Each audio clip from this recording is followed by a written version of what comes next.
Baik,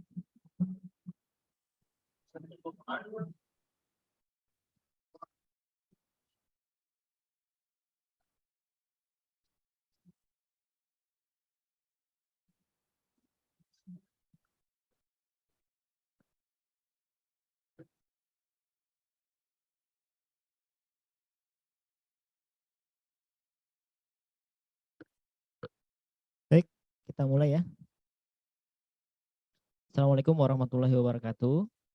Selamat siang rekan-rekan wirausaha Merdeka pada siang hari ini. Kemudian selamat datang juga kepada Mas Puja Pramudia dari Eviseri.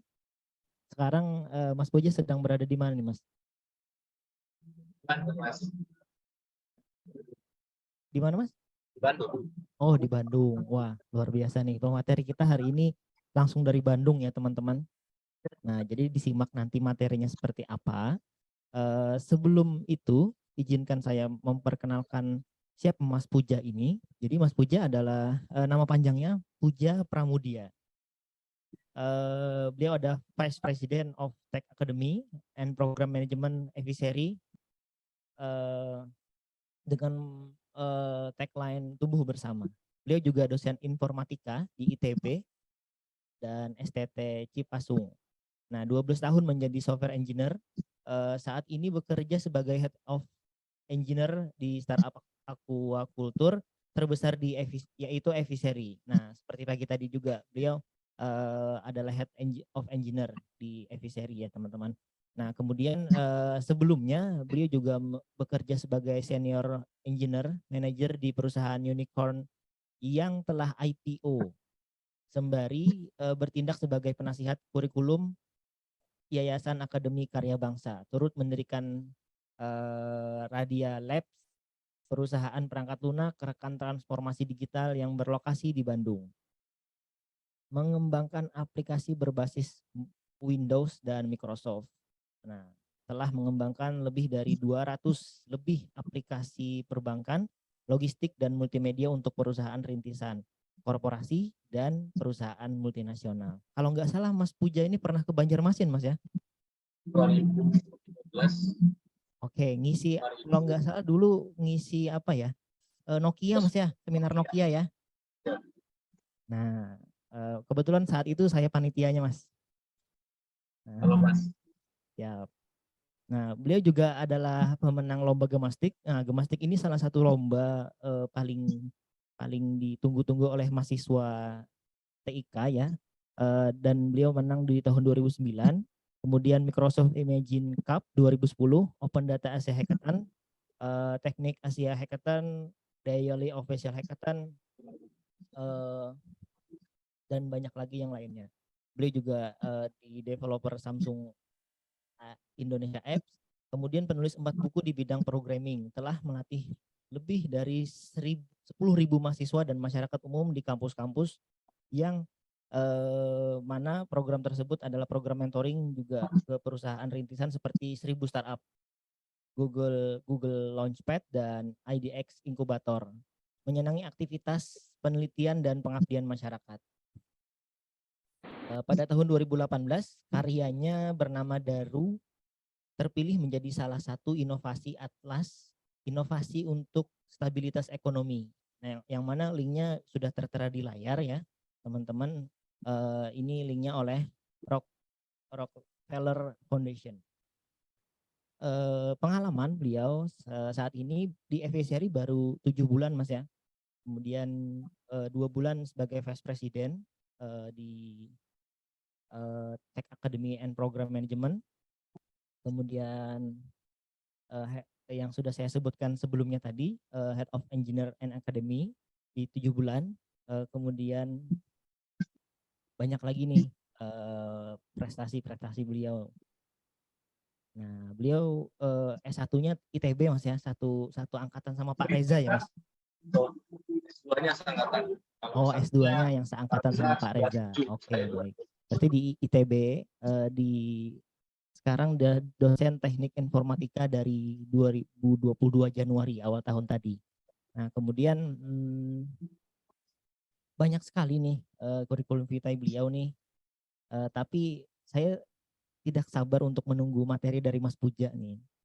Nah, juga beliau senior software engineer juga nih di Gojek pernah ya di 2019 sampai 2020 selama 1 tahun. Kemudian banyak lagi nih teman-teman di Bukalapak juga pernah. Nah, ini IT banget nih Mas Puja nih. Jadi di sini juga banyak mahasiswa IT nih Mas. Nah, sebelum itu mungkin saya perkenalkan dulu nih teman-teman yang ada di sini berlatar belakang apa dan kemudian mereka universitas mana. Nah, jadi di sini Mas acara kita ini Wirausaha Merdeka yang mana Universitas Lambung Mangkurat itu sebagai tuan rumah atau hostnya untuk wilayah 11 LL Dikti. Nah, peserta yang ada di ruang Zoom ini itu kebanyakannya dari Universitas Lambung Mangkurat. Tapi juga ada dari universitas di seputaran Kalimantan seperti Uniba, Politeknik juga ada. Nah, mungkin itu. Kemudian mereka rata-rata tuh semester 5 sampai 8 rata-ratanya. Nah, mungkin itu Mas Puja. Selebihnya tanpa panjang lebar lagi saya persilakan kepada Mas Puja untuk present materinya. Silakan Mas. Baik, sebelum ke materi, jadi sudah dibagikan Mas Prabangga, sudah memaparkan tentang fishery, terutama mungkin produk feeder ya. Di kesempatan siang ini kita akan lebih membahas fishery, produk-produk yang lain. Nah, pada dasarnya fishery itu. Mohon maaf Mas Puja, sepertinya suaranya kurang terdengar jelas nih Mas.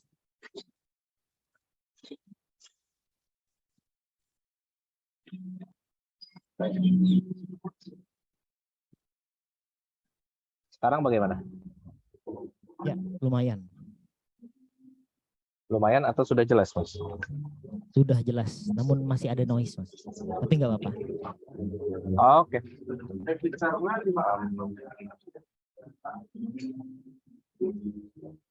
Ya.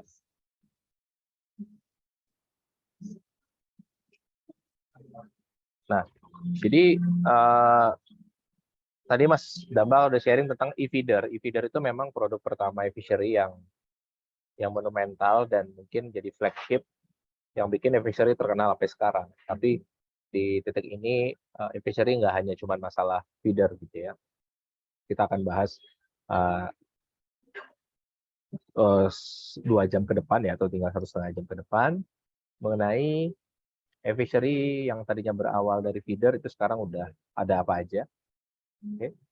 Lalu bagaimana kita mengaitkan teknologi yang ada dan telah dikembangkan ke e-fishery tidak hanya untuk perikanan tapi juga bisa ke sektor yang lain, contohnya pertanian.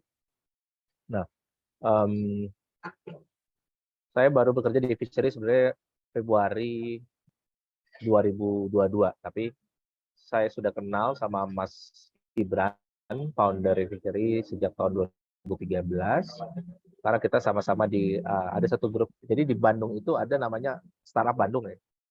Mungkin teman-teman nanti yang habis dari Wirausaha Merdeka ini, kita mungkin punya grupnya Mas di Banjarbaru gitu ya.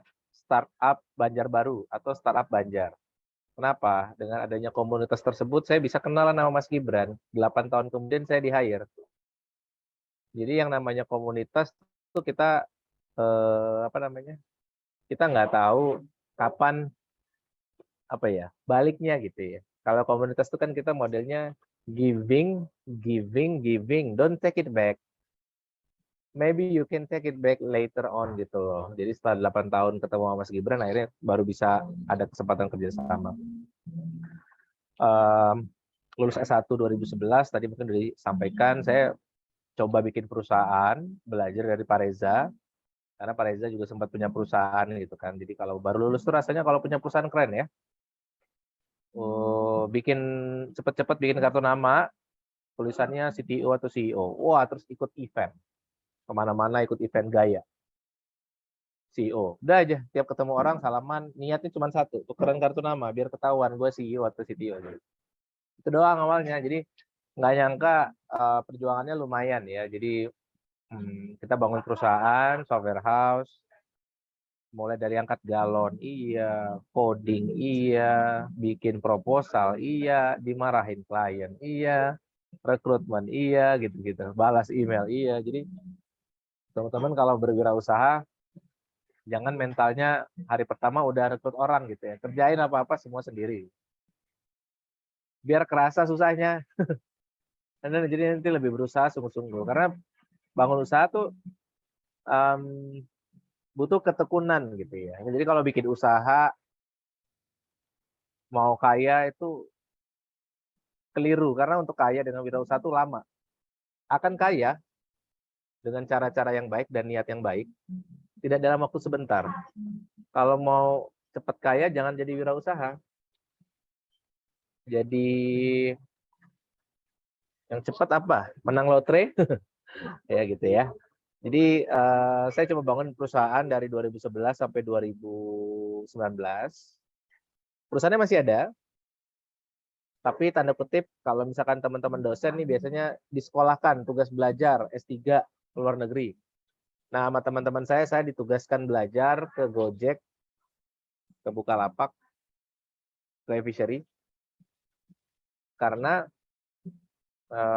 saya pribadi punya mimpi pengen bikin kampus digital online yang bisa mempersiapkan teman-teman yang udah lulus tapi merasa belum siap kerja bisa siap kerja. Itu my own mission gitu ya. Kenapa? Karena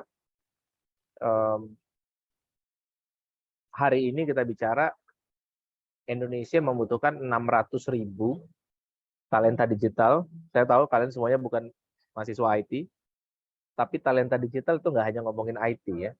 Ada product manager, ada researcher, digital marketing, project manager, UI UX, QA, macam-macam kok.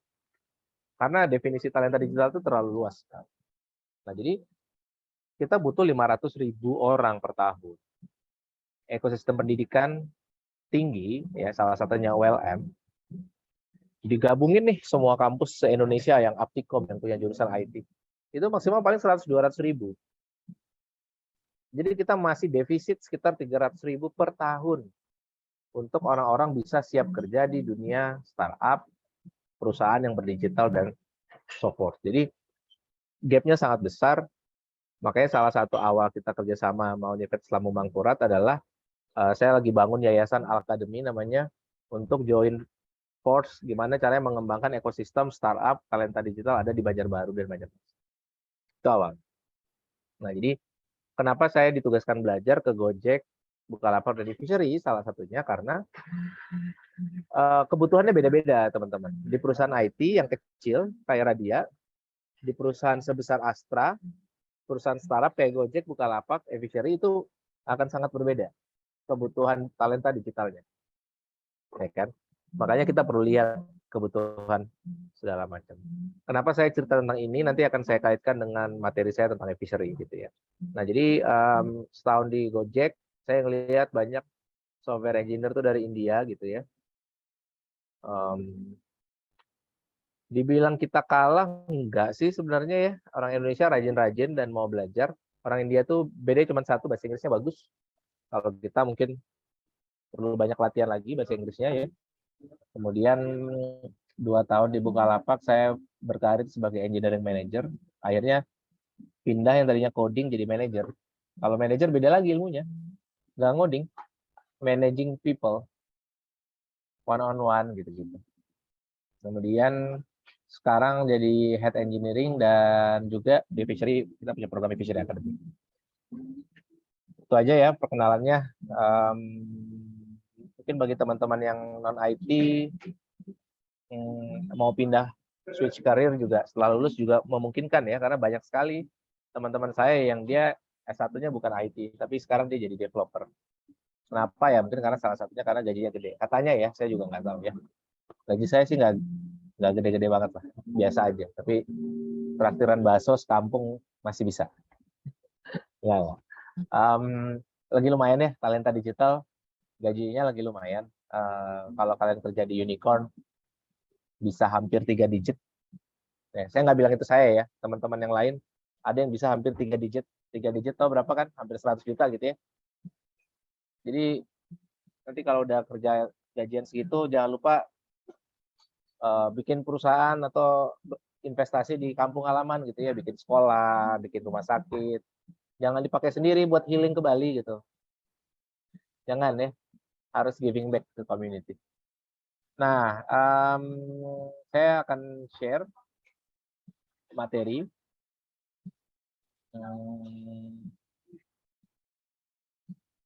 Kebetulan ini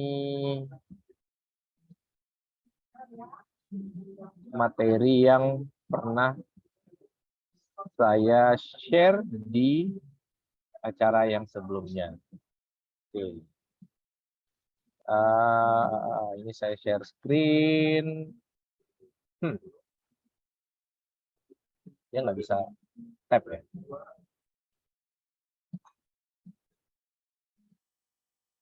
Kelihatan nggak?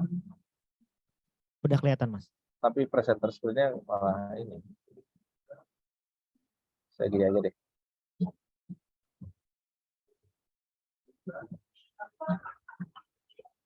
Saya sambil minum boleh. Oke.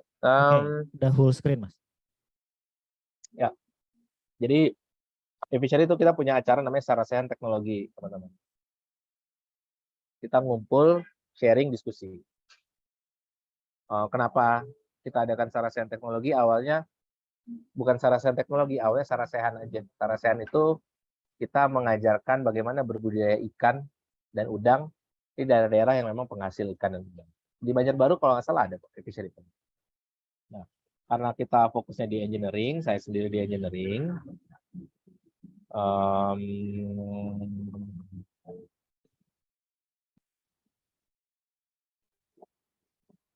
jadi ya ngomongnya jadi Sarasehan Teknologi gitu ya. Nah, ini founder-founder kita tadi Mas Damba udah mention, Mas Gibran nih yang kelaparan nih hampir mati nih yang ini nih yang atas ya. Hampir mati tapi setelah selamat malah ingin menyelesaikan masalah kelaparan ya di dunia ya, itu masalah yang sulit ya menurut saya ya. How can we solve hunger problems gitu. How we can solve hunger problems. Anu Sen, isi lookbook yang hari ini supaya ke Berat sebenarnya. Oke. Nah, dari situ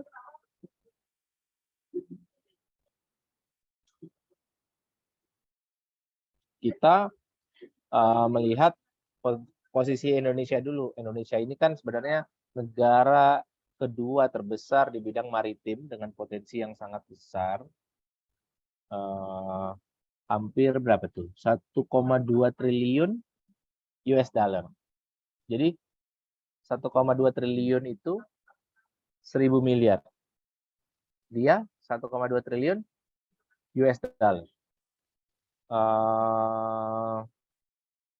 Gede banget sih. Gitu ya. Sayang kalau kita nggak bisa memanfaatkan itu kan. Nah, kemudian kolam. Ada sekitar 30 juta kolam di Indonesia. Oke. Artinya menggiurkan sektornya. Cuman nggak banyak yang melirik. Ada 3 juta fish farmers. Kemudian itu sebagai negara maritim potensinya ya. Dalam kaitan dengan sektor makanan, perikanan itu sektor yang tumbuh dengan persentase yang sangat tinggi, ya, 18,7% per tahun, karena memang sumber protein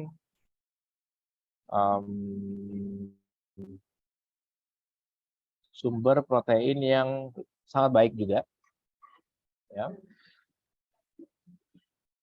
dan bisa menggantikan protein hewani. Okay. Makanya akhirnya kita masuk ke sektor perikanan. Pencapaian Efficiency saat ini ini data yang terakhir saya dapat ya. Dari 3 juta farmers itu baru sekitar 30.000 pembudidaya. Ya. Kemudian kita ada hadir di 250 kota kabupaten, termasuk Banjarbaru tuh ada. Ya, seingat saya. Nanti kita lihat di peta. Dengan teknologi feeder yang Mas Damba tadi mention, kita bisa mempercepat siklus panen menjadi hanya 74 hari. Kita sudah terhubung dengan 10.000 pembudidaya yang membutuhkan modal kerja. Nanti saya akan cerita. Kok jadinya ada modal kerja, apalagi nih yang 350 miliar total transaksi, apalagi nih yang e-shrimp gitu ya. Karena dari yang awalnya kita cuma feeder, seperti ini, oke. Sekarang kita telah menjelma menjadi perusahaan rantai pasok perikanan dan ikan dan udang secara terpadu. Ya. Mulai dari feeder, ini produk pertama sudah jelas, apalagi gambar yang di kanan atas, ini gambar yang paling sering kami keluarkan ya, karena ada Bapak Presiden sedang berjalan menuju salah satu smart feeder yang versi 3 gitu. Nah, e-fishery awalnya cuma dari feeder yang di tengah nih, alat pemberi pakan otomatis untuk efisiensi budidaya pakan. Kita mempercepat 74 hari sekarang, efisiensi pakannya 30%, peningkatan produksinya 26%, income-nya 45%. Tadinya ini doang nih feeder. Jadi kita ada di hulu dari industri. Jadi kalau industri itu ada hulu sampai hilir. Hulu itu berarti tempat mula adanya sumber resources-nya. Dalam hal ini ikan. Ikan itu adanya di kolam. Feeder itu adanya di kolam. Dia ngasih makan otomatis, ada sensor juga. Ada sensor suhu, sensor gerak, dan segala macam. Nah, awalnya itu produk pertama. Nah, ini yang akan saya mention. Bahwa yang namanya teman-teman sebagai wirausaha, nggak boleh hanya terpaku pada satu produk saja. Ya kan? Kita harus terus menggali inovasi, kita ngobrol dengan customer kita, yang mana pada kasus ini adalah pembudidaya, kita tanyakan, ada lagi nggak hal yang perlu dibantu? Ada lagi nggak hal-hal yang petani harapkan dengan adanya teknologi? Ada lagi nggak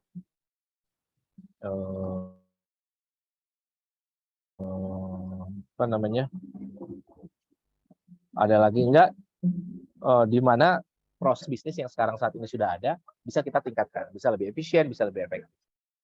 Karena pada akhirnya setiap bisnis itu cuma 2. Bisnis itu didirikan cuma untuk 2, meningkatkan pemasukan atau mengurangi pengeluaran.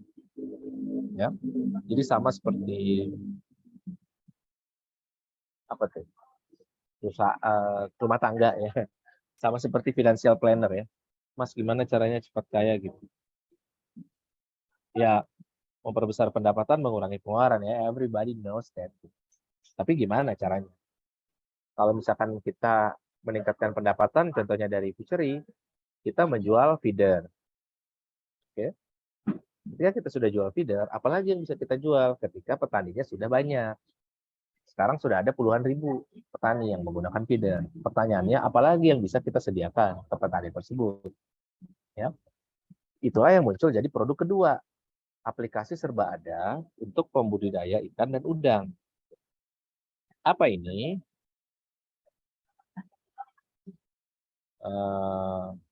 Kita menyediakan one-stop application di mana para petani bisa membeli pakan, bisa membeli obat, bisa membeli desinfektan, bisa membeli vitamin untuk ikan dan udang untuk mendukung usaha budidaya mereka.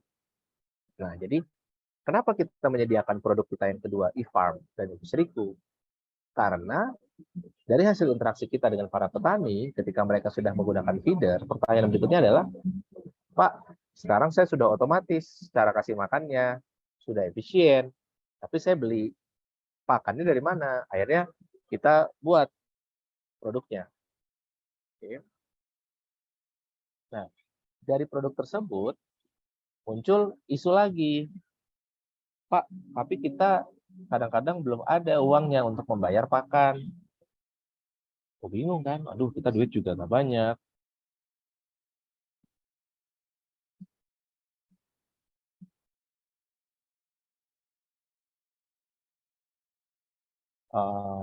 Ternyata mereka membutuhkan modal kerja. Siapa yang ngasih modal kerjanya? Fishery mencari dana dari bank, dari yayasan, dari NGO. Untuk apa? Untuk disalurkan ke pembudidaya. Jadi yang tadinya cuma feeder, alat pemberi pakan otomatis, kita jadi tahu alat pemberi pakan otomatis ini butuh alat pakannya, kita jual juga. Untuk membayar pakan, seringkali mereka tidak punya modal kerja. Akhirnya kita berikan pinjaman, namanya IMOL. Oke. Nah, sekarang mereka mau bayar, tapi mereka bisa nggak ditukar sama panen? Bisa, masuk ke IFRES dan ISRIP. Nah, inilah yang menjadi rantai pasok dari hulu ke hilir, mulai dari ikan yang ada di kolam sampai distribusi panen kita yang ada di IFRES ini. Bahkan terakhir itu IFRES itu ada yang modelnya sudah di apa ya, bungkus-bungkus gitu, terus kita jual ke Horeca. Horeca itu hotel, restoran sama kafe. Awalnya feeder ya, tuh awalnya feeder doang. Oke, awalnya feeder doang. Kemudian berkembang. Proses berkembang ini yang sebagai teman-teman mau buka wirausaha harus mampu melihat peluangnya. Dengan cara apa? Dengan banyak ngobrol. Dengan banyak ngobrol ke para pembudidaya, ke customer-nya. Jangan sampai kita bikin solusi kalian untuk petani, kalian ngobrolnya sama guru di sekolahan gitu. Ya, jadi benar-benar harus kita uji cobakan. Nah, jadi inilah akhirnya Fishery sudah berkembang sampai sekarang. Kita punya 4 unit bisnis. Atau 5 ya, aku kadang-kadang suka lupa. Lalu untuk mengajarkan atau mendistribusikan teknologi ini seenggak simpel kayak Gojek atau Bukalapak mungkin, di mana kita adalah penggunanya. Ya kan? Saya sebagai developer dari Gojek, dari Bukalapak, saya itu pendevelop. Dan saya juga pengguna, jadi saya paham apa yang harus dikembangkan. Tapi Fishery ini aplikasinya banyak digunakan ke petani. Saya sendiri bukan petani ikan. Gimana caranya? Kita bikin namanya distribution point, kita sebut Fishery point. Ada di 180 titik di seluruh Indonesia sebagai pusat informasi, pusat layanan, dan pusat produk fishery. Ya kan? Nah, memang menjadi unik ya, kalau produk teman-teman itu tidak pure digital, seperti Fishery ini pun tidak pure digital. Produknya itu sebenarnya kita distribusi, ya salah satunya. Ada juga produk digitalnya, yaitu IoT-nya, tapi nggak seluruhnya digital.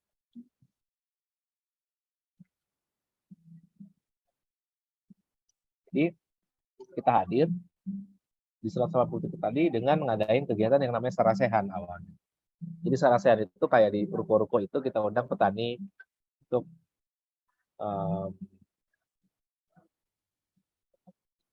apa ya, untuk ngobrol sama para teman-teman di Fisheryan. Fisheryan itu nama karyawan Fishery. Terus kita diskusi tentang gimana sih caranya menggunakan aplikasinya atau dapetin modalnya.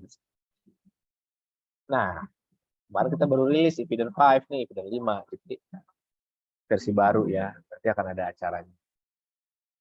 Gitu ya. Lalu Fishery ini, teman-teman jangan suka tertukar ya. Jadi ini bukan ikan tangkap. Kalau ikan tangkap kan nelayan, makanya kita sebutnya namanya pembudidaya atau petani ikan.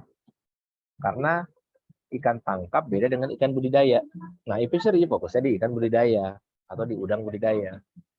Jadi kalau dengan budidaya atau aquaculture, itu dia memang melakukan proses terkontrol untuk melakukan kultivasi hewan air untuk keperluan manusia. Jadi persis kayak agriculture, tapi ini untuk fish instead of plants atau livestock. Ya. Nah, ini dia tadi perkembangannya tadi lihat ya, sangat besar. Aquaculture itu lihat rasio-rasionya, data-datanya gitu ya. Ini supply chain-nya mulai dari ikan tangkap dan segala macam. Oke. Ini fishery hari ini sama dengan yang tadi ya, kita ada 4 produk gitu ya, bisa macam-macam. Ini produk digitalnya, jadi kita punya aplikasi juga. Jadi ada aplikasi untuk para petani, ada aplikasi untuk para karyawan, ada aplikasi untuk pembeli ikan atau udang, jadi macam-macam. Oke, ini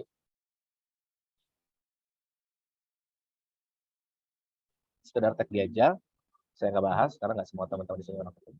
Nah, kenapa akhirnya fishery kita juga concern ya dengan digital talent ya, karena kita tuh nyari orang susah banget ya.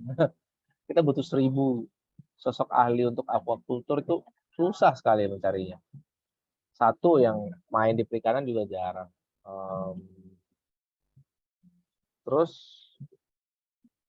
bukan sektor yang seksi juga. Banyak orang bermain dengan ikan gitu ya, boro-boro software engineer. Jadi karena kesulitan akhirnya kita bikin Fishery Academy gitu. Nah, jadi kalau Mas Damba itu dia kan sharingnya tentang fishery ya.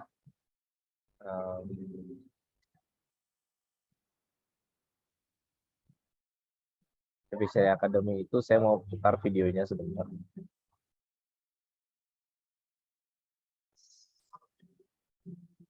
Nah ini ya. You can use Monday.com to boost your team's efficiency, and I'm going to show you how in 40 seconds. First up, let's integrate all the different tools used by your team. Don't think of it.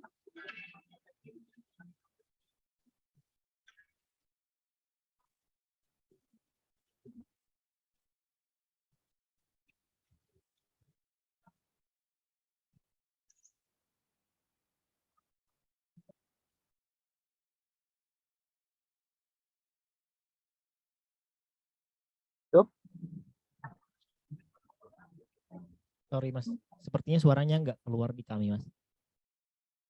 Suaranya nggak muncul ya? Nggak. Gimana caranya dari itu? Biasanya sih Ini aja ya? di pilihan share screen tuh ada anunya Mas. Oh, share screen. Di pilihan share screen tuh ada with audio begitu. Which one? Share sound. Ini ya? Betul, betul. Oke, saya coba lagi ya. Ya, di checklist share soundnya ya Mas ya. Oke, Sekarang udah gimana? keluar. Sip.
Oke. Kurang lebih begitu sharing-sharingnya. Fishery adalah Oh, sorry. belajar ikan suka ikan pengen senang mau Nah, jadi dalam kaitannya dengan perikanan ya, sebenarnya teknologi yang dibangun di fishery itu ada beberapa hal yang bisa juga kita terapkan diterapkan di sektor pertanian. Kenapa? Karena hampir mirip. Ketika kita bicara smart feeder, itu selain buat pakan ikan, apakah kita bisa transform itu menjadi pakan ayam misalkan, atau pakan sapi, ya kan? Dan karena pakan itu adalah IoT, mungkin nggak untuk sapi itu sensornya apa, ya kan? Sensornya apa? Kalau ikan kan sensornya kita taruh ke sensor air. Nah kalau ikan apa? Ada satu perusahaan yang di Bandung mengembangkan sensor panas. Jadi sapinya itu dikalungin kayak ketinggang gitu.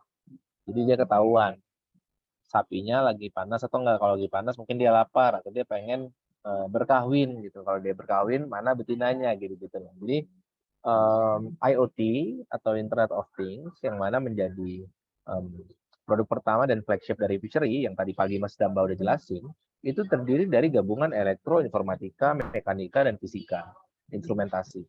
Jadi gabungan semuanya bisa bikin produk yang semacam itu. Ya kan? Menurut saya hal-hal yang kami kerjakan di Fishery bisa membawa banyak perubahan, nggak hanya di sektor perikanan. Ide yang sama itu bisa kita ambil intisarinya untuk kita terapkan ke sektor pertanian.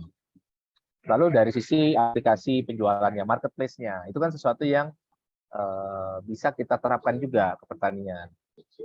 Ketimbang yang kita taruh di tokonya adalah hasil ikan atau udangnya, ini hasil panen berupa jagung misalnya, atau beras, atau cabai. Ya.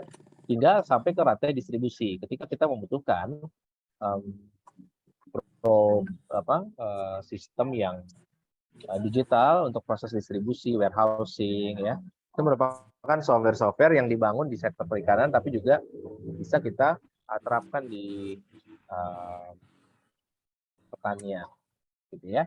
Nah, jadi kenapa tadi saya angkat isu ini? Karena ketika kita melihat sesuatu, jangan hanya terpaku pada satu permasalahan.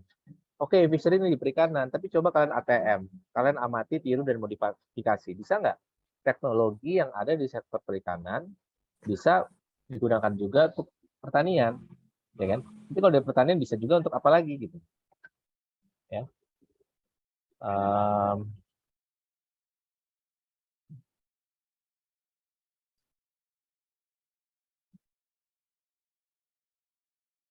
Jadi memang ketika kita bicara teknologi, penggunaannya sangat luas, tinggal kita mau ambil kasus atau kebutuhan mana dulu yang paling mendesak yang memang perlu diselesaikan dengan teknologi. 2013 Mas Gibran melihat peluang di sektor perikanan dan teknologi IoT-nya, smart feeder-nya itu digunakan dulu untuk ke untuk perikanan dulu gitu ya. Tapi secara teknologi, software, hardware kan bisa kita manfaatin untuk hal yang lain. Tema hari ini kan juga untuk pertanian, ya kan? Banyak banget yang bisa kita selesaikan dengan pertanian. Ya, mau menggunakan artificial intelligence untuk misalnya tempat-tempat mana yang harus kita kembangkan sawahnya atau hasil panennya, distribusi hasil panen, jual beli, sistem lelang gitu ya. Banyak banget teman-teman.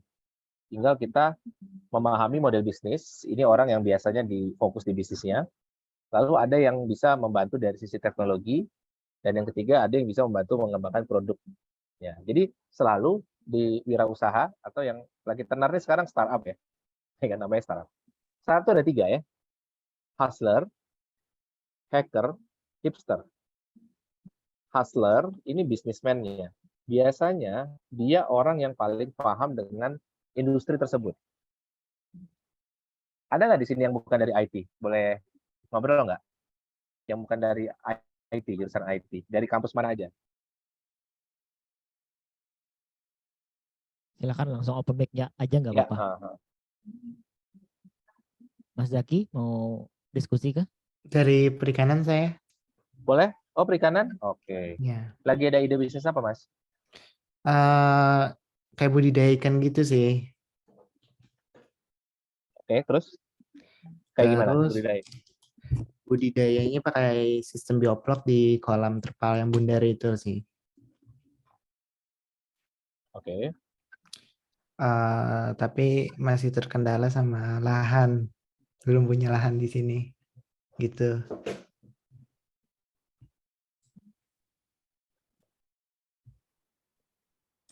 Oke. Terus apa lagi? Selain itu, kalau yang nggak punya lahan nanti kita cari lahannya bikin gitu ya. Kalau selain itu ada ide bisa apa lagi? Selain Mas Zaki ada lagi nggak? Mas Zaki kebetulan sama dengan episode perikanan gitu ya. Jadi saya bisa langsung gampang menjelaskannya gitu. Ada lagi nggak yang di luar perikanan? Oke, ada lagi nih teman-teman, silahkan open mic aja Iya santai aja kok, langsung. kita diskusi aja. Biar Ya, sambil bisa bantu. Siapa tahu ada yang bisa kita. nah betul nih, mumpung ada Mas Puja. Mas Puja ini luar biasa loh sebenarnya orangnya teman-teman. Kelihatan kok dari sekarang nih super sibuk nih sepertinya Mas Puja nih. Banyak yang Sibuk hubungin ya enggak Mas sih ya? Mas? Biasa aja sih. Cuman kalau bisa aku pengen ngajar aja sih sebenarnya. Cuman belum bisa kan. Oh, kayak Pak Banyak. Reja ya, cuman ngajar. Pak Reza tuh kan udah paling atas gitu. Mengajar tuh udah paling kulminasi dari ilmu pengetahuan Mas. Betul Pak. Sekarang aku masih kiri kanan jadi masih belum lah. Masih biasa. Oke. Sekarang developer juga ya sekarang. Iya, macam-macam. Saya juga advisor di beberapa startup gitu sih. Maksudnya teknologi itu kan dia supporting ya. Betul. Kita mensupport bisnis sebenarnya. Bisnisnya di bidang apa dulu? Di bidang sampah, di bidang apa? Nah itu Friska, pendidikan Nah, Friska, ekonomi. Ada ide silakan apa? open mic. Mas Friska ada Friska. rencana mau bikin apa? Atau Mbak atau Mas? Mbak, Oh, Mbak Friska. Silakan, Mbak. Dari UPR nih, sebentar. Palangkaraya nih. Iya, Oh, sebentar. Palangkaraya. Kayaknya kameranya sebentar. Palangkaraya saya tahu nih ada teman saya dari Palangkaraya. Silakan, Mbak Friska. Saya dari pendidikan ekonomi, Pak. Cuman kalau bisnisnya itu malah bikin kerupuk mat dari ikan tapah Sungai Kahayan. Ya. Nah. Dari awal tadi kan Bapak bilangnya kalau untuk apa sih tentang teknologi tentunya nggak cuman di apa pertanian, perikanan dan lain juga bisa kan. Cuman yang saya masih bingung itu kan namanya basic IT-nya nggak ada kan Pak.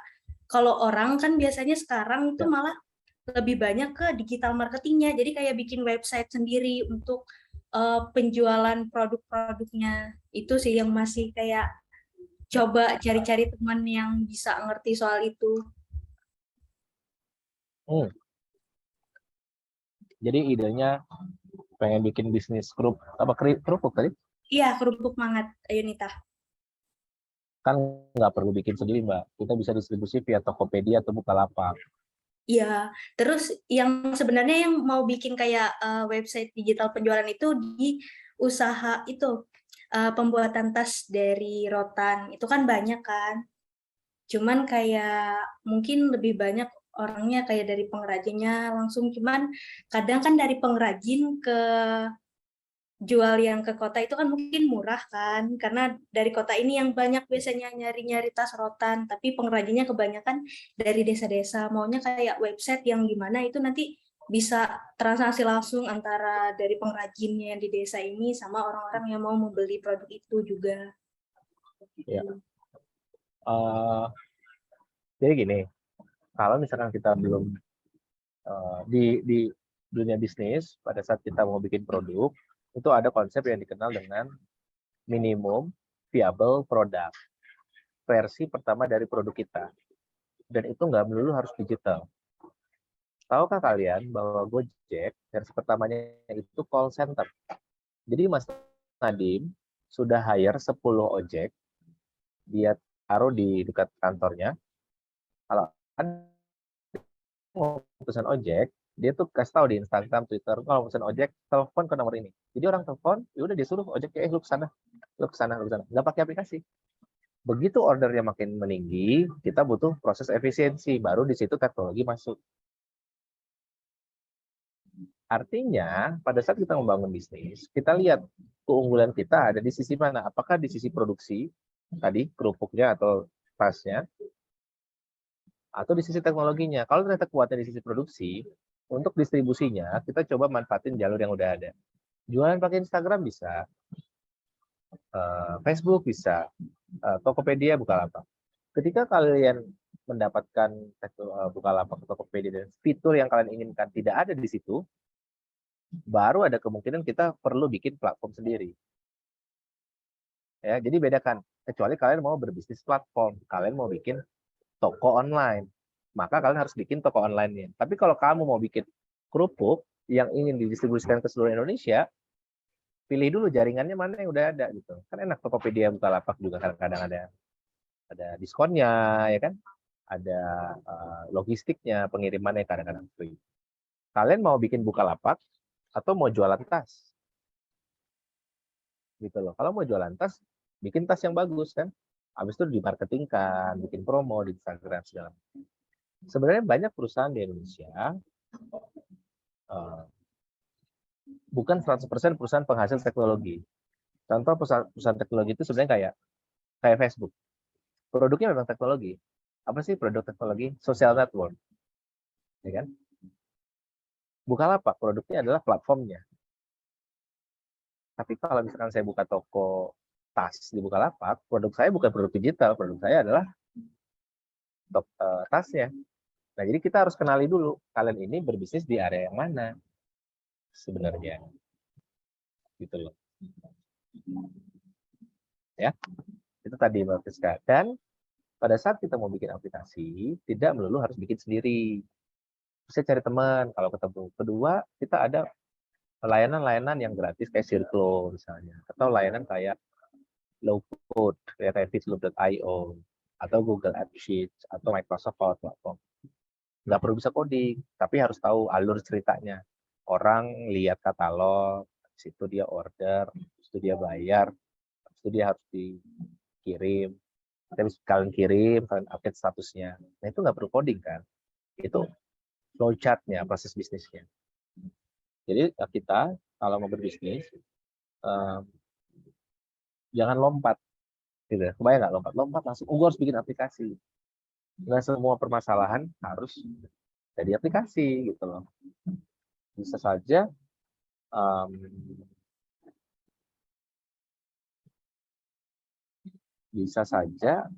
solusinya bukan aplikasi. Solusinya adalah produk yang baik, distribusinya via aplikasi.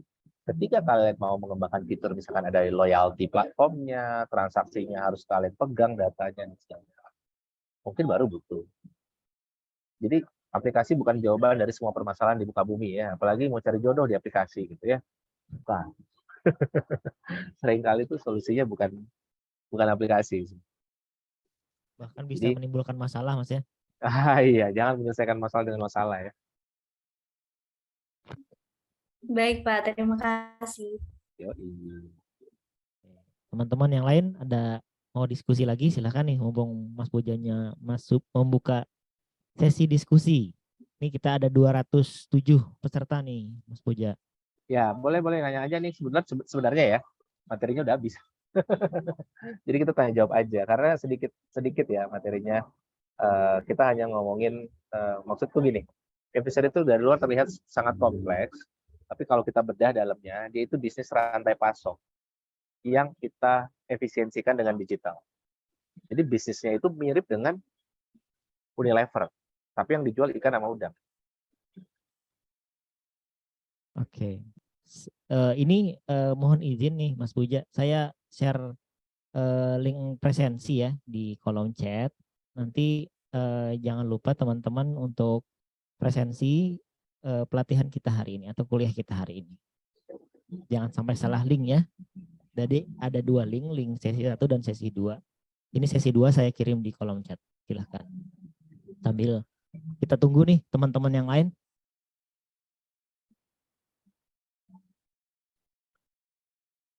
Nah itu saya kasih link fitloop.io untuk bikin aplikasi tanpa coding. Jadi yang dibutuhkan dari kalian adalah idenya mau bikin apa. Gitu loh. Betul, untuk aplikasi-aplikasi yang sudah cukup generik kali ya istilahnya ya. Nanti bisa dibuat. Nah ini contohnya nih. Buatin .app itu pakai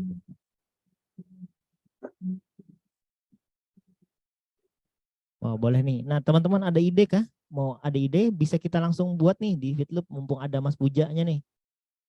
Kalau seandainya ada ide bisa Langsung buat di feedloop.io atau dibuatin .app/in. Teman-teman ada yang mau coba? Mumpung ada leadernya langsung nih. Oke, sambil nungguin yang nanya ya, ada satu lagi startup namanya Sayur Box. Sayur Box itu mirip banget sama Fishery, tapi untuk perikanan. Pertanian. Dia memanen dari petani-petani, dia kumpulin, dia bantu jual, kemudian dia beli pakan dari penghasil pakan gitu ya. Karena dia belinya sekali banyak, nanti kan dia dapat harga lebih murah. Terus dia bisa distribusikan lebih murah lagi ke para petaninya. Ya, Sayur Box. Jadi dan kalau kalian lihat ya, mau bikin bisnis di perikanan sama pertanian itu, lihat ininya, prosesnya. Misalkan pertanian, dia mulai dari membajak sawah, menanam benih, mengairi, dan lain-lain. Bisnis itu bisa dibangun kalau dua. Kita membuat sesuatu yang lebih bagus, atau membuat sesuatu yang mempercepat. Selalu kayak gitu. Lebih bagus, lebih cepat, lebih murah. Ya, jangan sampai kalian bikin produk, terus pas ditanya, oh iya Pak, kita lebih mahal sekian 10.000 dari produk sebelah. Nggak ada alasan dia pakai. Gitu kan. Kalau nggak mau main di harga, main di kualitas. Oh, saya lebih bagus, tahan lama. Misalkan ada alasan kenapa orang dulu nggak suka pakai ini kan mobil Cina gitu kan, dianggap murahan gitu. Tapi sekarang mobil Cina juga udah sama kualitasnya, lebih tahan lama. Tapi kalau orang beli mobil Mercy atau BMW, BWM, itu kan kita tahu kualitas build-nya akan tahan lama. Nah itu kan lebih bagus. Oke? Atau kan bikin sesuatu yang lebih cepat, lebih efisien. Contoh, dulu ini kalian ngalamin nggak ya? Pernah ada yang masak nasi pakai menanak nasi nggak? Istilah itu menanak nasi pakai, aduh apa sih? Bukan wajan ya? Panci ya? Apa panci ya Mas ya namanya? Sekarang masaknya udah pakai itu kan? Rice cooker. Rice cooker, ya kan lebih efisien. Kalau nyalain kalian tinggal bisa bikin PR, bisa nonton, bisa yoga. Betul. Kalau dulu harus diaduk-aduk dulu Mas ya. Parah Mas. Dan, Oke. jadi apa ya? Macam-macam ya kali ya bisnisnya ya. Terus nanti ada yang nanya lagi, aduh saya belajar fisika buat apa gitu ya. Itu bikin rice cooker itu fisika semua itu. Gimana kita bisa mendeteksi nasi itu udah matang atau enggak. Sebenarnya bukan nasinya yang udah matang. Ya, dia apa kalau 100 derajat itu titik apa sih? Titik didih ya. Ketika titik didih itu air menguap gitu ya. Betul. Nah, terus begitu menguap airnya udah habis air di dalam rice cooker itu, dia switch-nya mati gitu. Itu udah fisika semua itu. Udah teknik fisika, teknik elektro gitu ya. Jadi apapun yang kita pelajari di kampus tuh ini kok nyambung kok sebenarnya. Asalkan memang kita mencari betul. Product feeder itu gabungan dari Mas Krisna itu yang co-foundernya teknik elektro. Jadi dia bikin motornya tuh sendiri, sama bikin software. Mas Gibran itu biologi. Jadi dia tahu sektor aquaculture, prosesnya begitu. Dan dia juga punya kolam ikan lele sebelum dia bikin fishery. Karena dia punya kolam lele lah, dia tahu. Ternyata budidaya lele itu 80% pengeluaran itu untuk membeli pakan. Satu. Kedua, ikan lele itu ganas ya, dia memakan temannya sendiri loh. Jadi kalau pakan yang nggak bagus dikasih secara berkala, dia akan makan temannya, makan teman. Itulah definisi makan teman yang sebenarnya. Jadi kalau dia di dalam kolam yang pakannya sedikit, dia akan memakan teman. Nah, dari keresahan-keresahan tersebut, dia ketemu Mas Krisna, akhirnya nyambung. Kita bikin episode. Makanya teman-temannya jangan hanya orang jurusan aja, harus ikut himpunan, ikut BEM, ikut unit kegiatan, biar ketemu sama teman-teman yang lain. Silakan Mbak Teti, ada pertanyaan? Nah, Mbak Teti, apakah pencet tadi Mbak? atau kepencet. Kepencet biasanya Mas. Oke, mungkin Ada, boleh gimana? cerita dong Mas, suka dukanya di Eviseri gimana selama 7 tahun ya? 7 bulan ya? 7 bulan saya. Kalau Ya, perusahaannya 7. hampir 9 tahun. Atau di Gojek dulu, kenapa jadi ke Gojek, kenapa disuruh belajar sana, Bukalapak dan lain sebagainya. Mungkin bisa sharing itu Mas. Boleh. So, kita bisa dulu ya. Jadi bukan suka duka nih Mas. Tantangannya. Tantangan di Fishery, kita kan bikin produk bukan kita yang pakai. Aplikasi Fishery itu bukan kita yang pakai, kecuali saya pembudidaya. Artinya kita harus dekat juga dengan konsumen kita. Jadi kami, walaupun engineer, kita diwajibkan Pak, ke kolam-kolam yang ada di seluruh Indonesia setiap 3 bulan sekali. Jadi misalkan ke kolam di Cirata, ya, ke Tasikmalaya, ya. Nah, makanya ini saya lagi nyari jadwal untuk bisa ke Banjar nih, karena ada kolam. Jadi sambil nanti bisa mampir. Makan soto Banjar Mas. Udah Udah lama gak makan soto Banjar ya? Iya, udah lama. Lontong orari juga ada.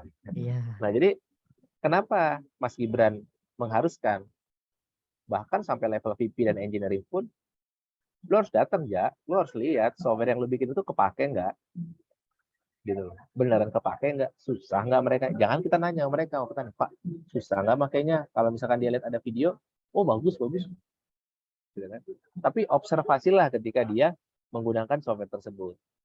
Ternyata dia frustasi mukanya atau kayak begitu susah gitu kan?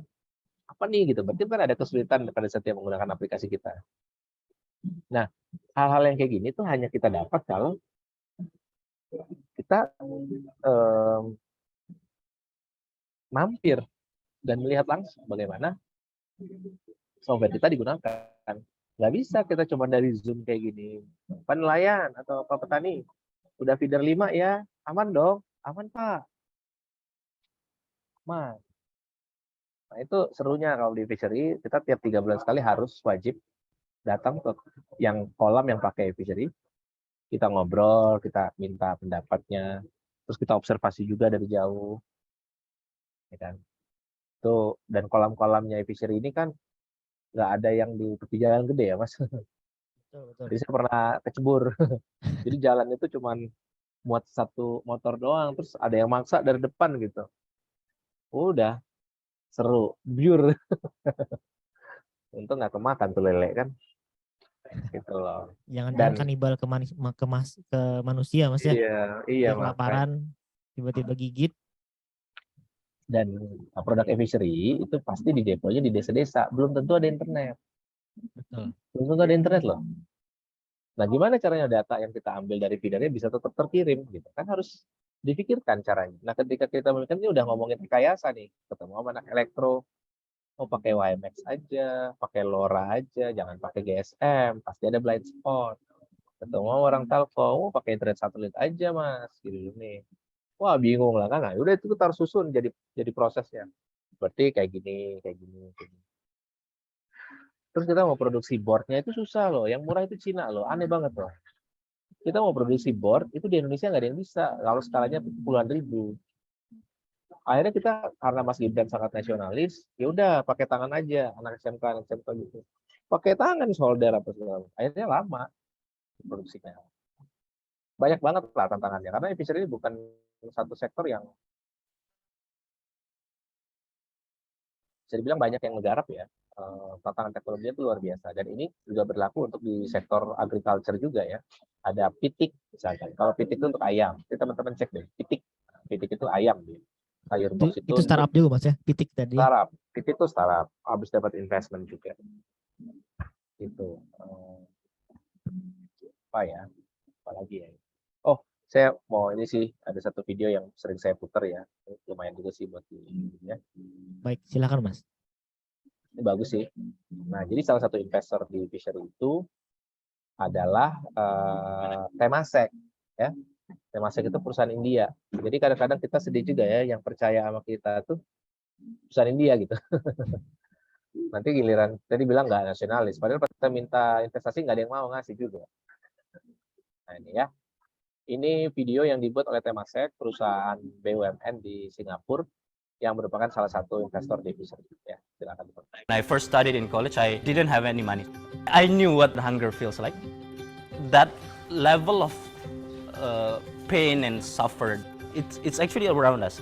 And from that point, I found what I want to do in life. But I want to see myself contribute to solve world's hunger problem. So that's my life purpose.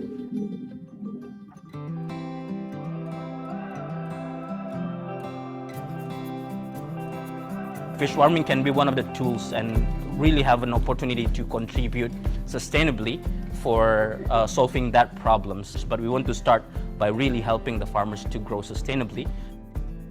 To get that, I spoke to a lot of fish farmers. I saw a similar problems that is faced by all of the farmers, which is the feeding cost is the highest cost. It's also manually done by labor. So then instead of building the farm and the pond, I had the idea of building the technology for fish and shrimp farms.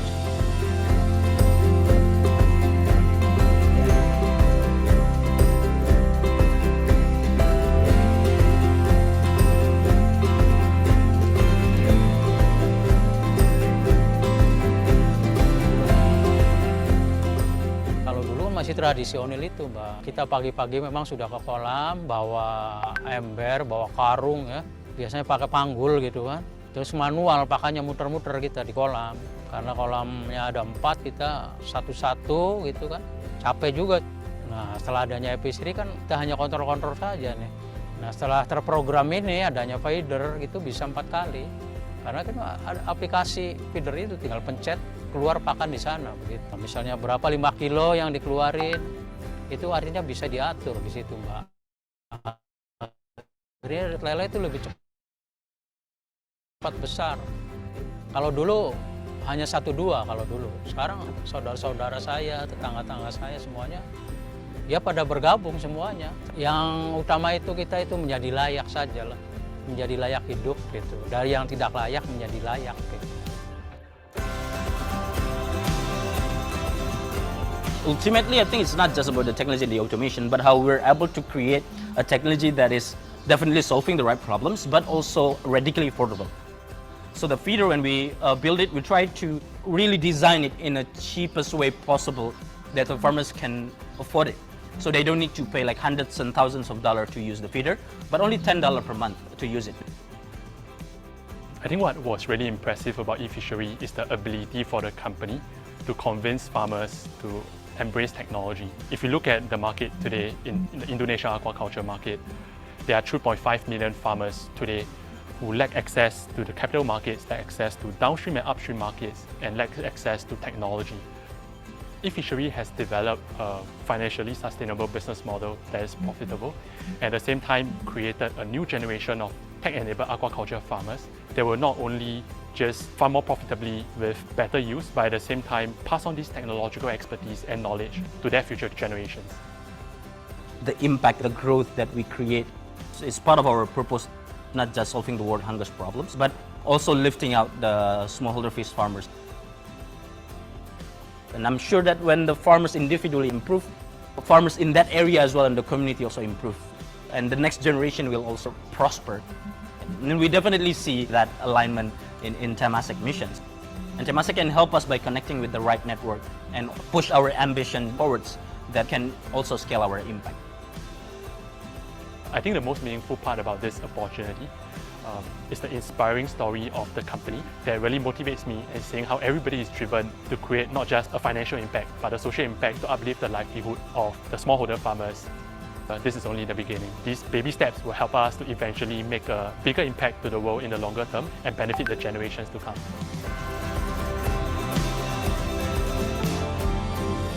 So teman-teman, ada yang dengar nggak kata-kata kunci dari Mas Gibran? Ini mungkin jadi salah satu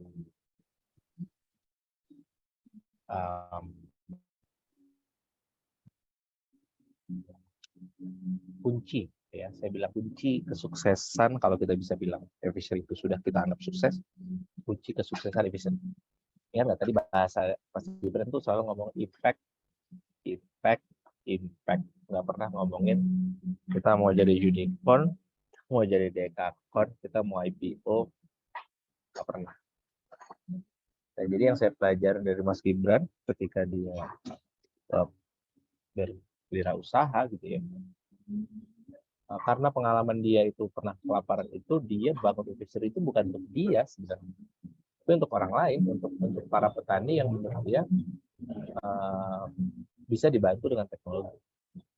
Dengan visi yang sangat besar tersebut dan visi yang sangat menginspirasi tersebut, akhirnya banyak orang yang mau ikutan, nggak hanya jadi karyawan ya, jadi petani juga segala macam dengan data yang dia kasih gitu ya.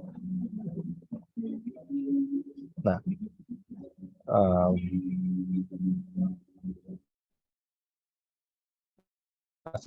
dan selalu mention kita nggak perlu jadi unicorn selama kita terus bisa memberikan dampak kepada pembudidaya. Tapi dengan dia yang humble kayak gitu, dengan misinya yang besar itu, itulah investasi. Investor-investor di luar percaya sama e-fishery gitu kan. Terakhir kita bulan Januari dapat 1,3 triliun ya, untuk terus mengembangkan e-fishery, tidak hanya di Indonesia tapi juga ke India, Cina, Thailand, Vietnam. Karena di sana juga mirip ininya ya, situasinya seperti di Indonesia. Dan tahukah teman-teman, dari tahun 2013 sampai tahun 2018 itu produknya hanya feeder aja. Produknya nggak langsung jadi kayak sekarang, otomatis apa sih? Enggak. Awalnya itu hanya menggunakan kaleng susu, ya. Tipe pertama ya, kaleng susu. Terus untuk keluar tutupnya itu pakai ini. Kan tahu VCD player nggak sih? Ada yang tahu nggak sih VCD player? Itu kan kalau dipencet itu kan keluar Z. Jadi kan kalau dipencet dia Z, ya. Terus dia turun Sering tuh. di PC. Iya, di PC ada dulu. CD tray. Itu versi 1. Jadi teman-teman lihat tadi itu versi kesekian, versi iterasi. Pernah kebayang nggak kalau dia berhenti di versi 2 sama versi 3? Nggak ada tuh versi 3. Jadi perlu ketekunan juga. Karena bisnis, apalagi sektor pertanian, perikanan, itu kan sektor yang dari dulu udah ada. Ya. Dan dari dulu mungkin tidak tersentuh dengan teknologi yang tepat guna. Jadi susah memang. Waktu dia jualan ke Pantura, itu beberapa bulan nggak ada yang mau pakai produknya. Sampai dia suka bilang gini, itu antara dianya kasihan, karena gue datang mulu gitu ya, saya datang terus gitu jualan, atau emang dia benar-benar butuh gitu sampai sekarang. Jadi ada dua petani yang di Pantura itu kayak pelanggan pertama sama kedua Mas gitu kan. Jadi sampai sekarang tuh erat banget ya persahabat pertemanannya. Karena mereka lah yang masih e-fishery feeder yang belum sebaik sekarang, itu mereka udah pakai. Dari situ Mas Gibran terus kembangkan bisnisnya sampai sekarang. Pandemi bukannya turun malah naik terus dia penjualan ikannya, panen. Jadi memang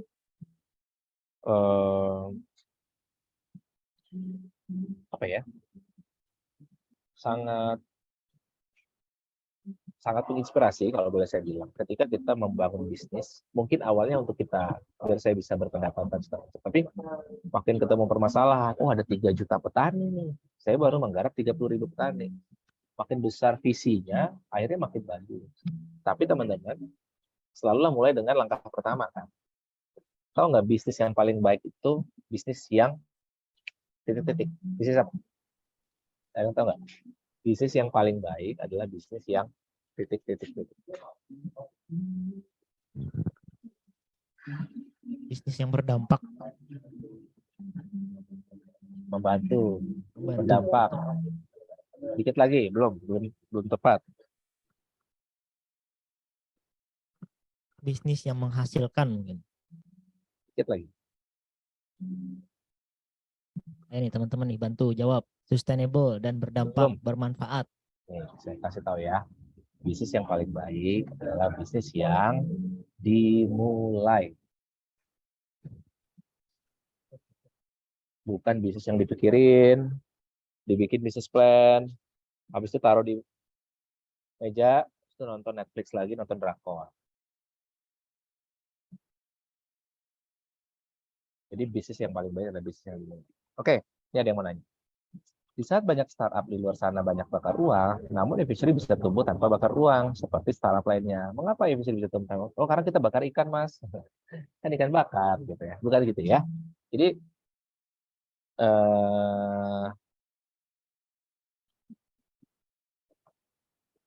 Kita definisikan dulu bakar uang. Jadi bakar uang itu kan marketing. Ya, Bukalapak atau perusahaan e-commerce tanggal 12/12 dia bikin campaign hari pelanggan atau apapun lah, orang bisa beli diskon segala macam. Harganya yang 50.000, cuman harganya 1.000. Berarti 49.000-nya harus ada yang bayar dong. Benar ya? Yang bayar itu startup-nya. Dari mana? Dari duit investor. Itulah yang dinamakan bakar uang. Dia membayar sesuatu yang harusnya bukan dia yang bayar, benar nggak? Harusnya yang bayar itu kan pelanggan. Benar? Pertanyaannya kenapa dia mau melakukan itu? Harapannya orang mau join ke platform. Misalkan ada perusahaan e-commerce, toko A. Toko A ingin dapatkan 1 juta pelanggan. Dia bikinlah promo gila-gilaan. Dapat nih 1 juta pelanggan. Tercapai dong tujuannya? Tercapai. Pertanyaannya, setelah dia join 1 juta. 1 juta pelanggan ini transaksi lagi nggak? Ternyata kebanyakan enggak. Karena orang Indonesia senangnya promo. Habis itu toko sebelah ada promo, dia pindah.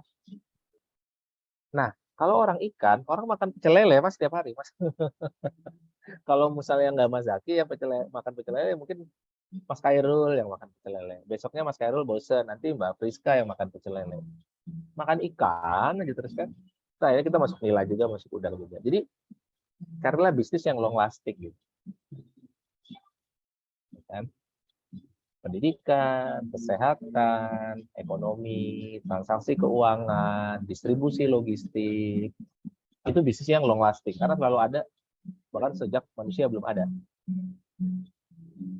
Tapi kalau bisnis bikin CD player, ada yang tahu CD player sekarang udah nggak pakai kan? Bisnis kaset, ayah diri kaset mah nggak ada ya. Jadi saya kalau kasih lihat kaset ke anak saya, dia ini apa ya katanya. Dulu ayah dengar lagu dari sini, sekarang pakai ini katanya, udah pakai HP katanya. Begitulah teknologi. Ya, jadi teknologi juga nggak menyelesaikan semua masalah dan nggak menggantikan semua orang juga. Nggak mungkin kalian makan ikan, ikannya keluar dari HP, benar nggak? Atau ada tuh kemarin ini ada lucu juga bikin startup, HP-nya mengeluarkan bunyi-bunyian sehingga kamu merasa kenyang. Saya sih nggak bisa kayak gitu. Makan aja kalau belum makan nasi putih belum makan namanya kan. Makan mie goreng, makan soto apa? Ayo makan lagi. Lah itu tadi bukan makan, itu kan tadi mie. Belum makan nasi gitu kan. Orang Indonesia tuh kayak gitu. Nah, jadi pertanian, perikanan itu sektor bisnis yang long lasting. Sampai orang bisa makan, keluar makanan dari laptop atau dari handphone. Kita berbisnis di trading, distribusi jasa dan segala macam. Kan terus bisa. Untuk menjawab pertanyaan, kenapa e-fishery bisa tumbuh tanpa bakar uang? Karena e-fishery menghindari pertumbuhan bisnis yang tidak berkelanjutan atau tidak bertanggung jawab. Bisnis itu pendapatan harus lebih besar dari pengeluaran. Ya kan? Kalau enggak namanya besar pasak dari tiang. Nah, sejak awal e-fishery beroperasi dengan memperhatikan pendapatannya harus lebih gede dari pengeluarannya. Ketika dia berdagang, gue beli 50.000, gue jual 100.000, ada margin kan? Jangan sampai gue beli barangnya 50.000, gue bikin 12, gue jual 100.000, itu rugi namanya. Nah, kalau teman-teman perhatikan e-fishery, tidak pernah berbisnis dengan model cara yang kayak gitu. Nah, jadi ini hanya masalah pendekatan pertumbuhan perusahaan. Mau menggunakan cara yang mana? Ketika kita mau bakar uang, tapi teman-teman yakin di kemudian hari bisa menghasilkan pendapatan yang jauh lebih besar dari proses bakar uang tersebut, silahkan, nggak apa-apa. Tapi dihitung ya. Jadi jangan asal wangsit aja gitu ya. Misalkan udah ada di bisnis, terus bertapa di tepi sungai Kapuas, saya harus kasih diskon 50% gitu kan. Hitung dulu, hitung. Mainkan itu matematikanya. Terus yang tiba-tiba nggak masuk mata kuliah atau materi akuntansi pas SMA udah mulai, waduh kenapa aku nggak ikutan ya. Kepake, bener. Kepake. Makanya jangan terlalu meremehkan ini ya. Materi-materi kuliah ya. Yang kita anggap remeh nanti keluar itu. di ujian kehidupan yang sebenarnya gitu kan. Aduh. Nah, jadi gitu ya. Nah, semoga menjelaskan Zaki kenapa Evisery bisa tetap tumbuh tanpa bakar uang, karena yang kita bakar ikan sama udang. Kita jualan ke restoran seafood ya gitu. Nah, sambil nunggu pertanyaan yang lain, tadi adalah ini ya, apa namanya, gimana pengalaman-pengalaman di startup yang lain ya kan, dari Bukalapak. Betul. Bukalapak itu agak mirip dengan Evisery sebenarnya. Yang beda adalah dia produknya itu macam-macam. Kalau Evisery ikan sama udang. Perbedaannya, Bukalapak itu pure mainnya itu platform. Dia nggak bikin produksi. Ya. Evisery itu ada beberapa kolam yang memang milik Evisery juga. Karena kita harus ngetes produk kita di sana. Gitu. Jadi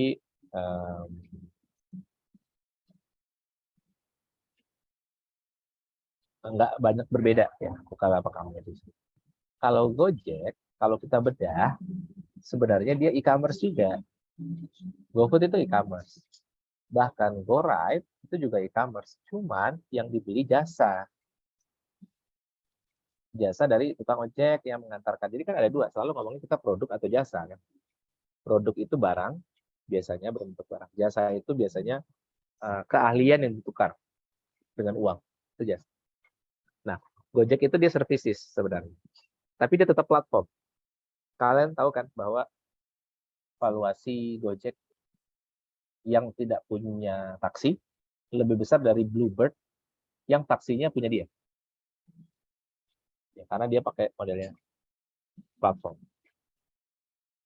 Nah, model-model bisnis ini yang teman-teman nanti mungkin bisa dilanjutkan lagi penjelasannya ya. Kalau nggak salah ada lagi besok dan besoknya lagi.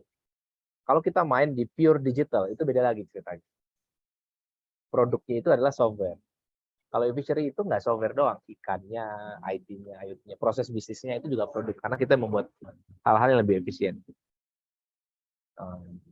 Jadi apa kesamaan Gojek, Bukalapak, Evisery? It's all about making transaction as efficient as possible. Membuat proses bisnis yang ada saat ini menjadi lebih efisien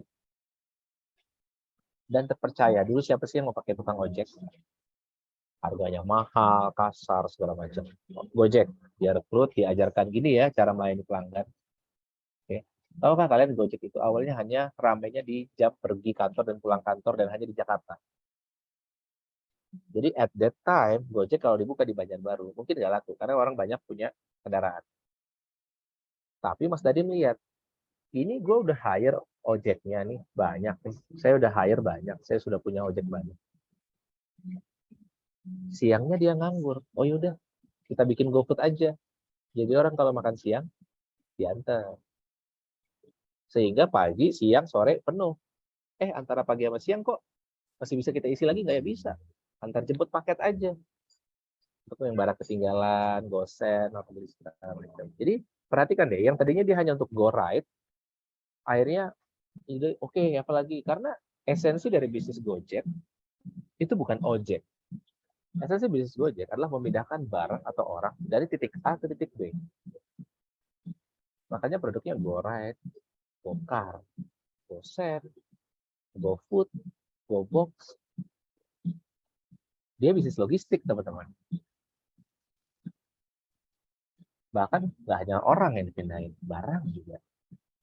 Nah, kemampuan kita melihat esensi dari proses bisnis yang ada di suatu market yang kita ingin masuk sebagai pebisnis, itu hal-hal yang juga teman-teman perlu pahami dengan banyak baca dan banyak lihat. Ya kan? Jadi ketika tadi tuh Mbak Friska, contoh yang baik, saya udah ada produknya nih, kerupuk apa segala macam. Nah, tapi pahami bisnisnya ternyata bukan teknologi play gitu loh, tapi production play, produksinya yang digenjot nanti didistribusikan dengan lebih baik. Sampai akhirnya butuh teknologi digital, baru teknologinya masuk. Gitu loh. Kalau mau transaksi pakai Google Sheets misalkan, atau ada beberapa produk e-fishery itu yang transaksinya masih based on WhatsApp kok. Karena memang belum perlu bikin digital. Ya kan? Petani itu ada yang handphonenya nggak sebagus handphone teman-teman yang di kota. Install WhatsApp bisa, karena kecil. Install aplikasi, kegedean. Kalau WhatsApp dia tahu, oh ini kayak SMS. Semudah-mudahnya kita pakai aplikasi e-commerce, kayak Bukalapak, Tokopedia, yang ikonnya gede-gede, para petani itu ada yang nggak tahu cara nekan tombol, bayangin. Mas, ini apa kok banyak banget kotak-kotaknya? Nah, gimana tuh? Jadi tantangannya luar biasa lah. Jadi teman-teman harus satu memahami sektor yang kalian mau masukin, ya kan? Karena nggak semuanya harus IT dan nggak semuanya harus IT juga. Kalau semua orang bisnis IT, siapa yang nanam padi ya? Ntar kita nggak makan ya kan? Tapi kalau jadi petani, petanilah yang berteknologi gitu. Membajaknya jangan pakai kerbau lagi misalnya. Nyebar pestisida jangan pakai orang lagi. Misalkan pakai drone, dikendalikan pakai artificial intelligence. Ini satu topik ya. Ini bisa jadi tugas akhir nih di WLM. Gimana caranya drone itu bisa menebar pestisida. Kalian punya drone-nya, terus kalian sewain. Terus terbang sendiri, kalian titikin aja di maps-nya. Dari sini. Terus udah jalan sendiri.